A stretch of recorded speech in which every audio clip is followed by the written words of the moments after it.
Hello అండి, నమస్తే. Welcome to Shaila's కిచెన్లో అద్భుతమైన ఫ్లేవర్డ్ రైస్కి. చాలా బాగా చేసేసాను ఇది.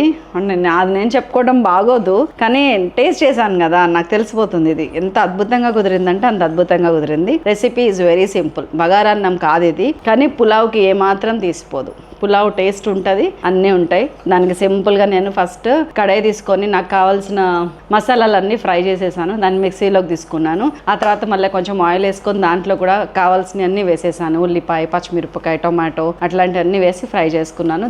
దాన్ని కలిపి కొన్ని జీడిపప్పులు, మిరియాలు, అవకాశం ఉంటే పచ్చి కొబ్బరి వేసుకొని గ్రైండ్ చేసి పేస్ట్ రెడీ చేసి పెట్టుకున్నాను. ఆ తర్వాత మళ్ళీ మనం వండాల్సిన డిష్ ఇదేదైతే ఉందో అది పెట్టుకొని చక్కగా సగం ఆయిల్ సగం నెయ్యి వేసుకొని దానిలో మరాఠీ మొగ్గ, అనాస పువ్వు, బగారాకు వేసుకున్నాను. ఉల్లిపాయ, పచ్చిమిరపకాయ ఎక్సెట్రా అవన్నీ మామూలే అన్నీ వేసి ఫ్రై చేసేసి పుదీనా, కొత్తిమీర కూడా వేసి మనం గ్రైండ్ చేసి పెట్టుకున్నాం పేస్ట్ అది కూడా వేసి మంచిగా 1-2 నీళ్ళు పోసాను. కొంచెం కొబ్బరి పాలు యాడ్ చేశాను అండ్ దాంట్లో నానబెట్టిన బాస్మతి రైస్ వేసాను. మంచిగా వండుకుంటే ఇదిగోండి, ఇది రెడీ అయిపోయింది. Super duper hit recipe. మీకు ఫుల్ వీడియో కావాలంటే శైలాస్ కిచెన్లో ఉంది, చూడండి. షార్ట్గా వీడియో ఫుడ్ ఎక్స్ప్రెస్లో ఉంటుంది, డోంట్ మిస్.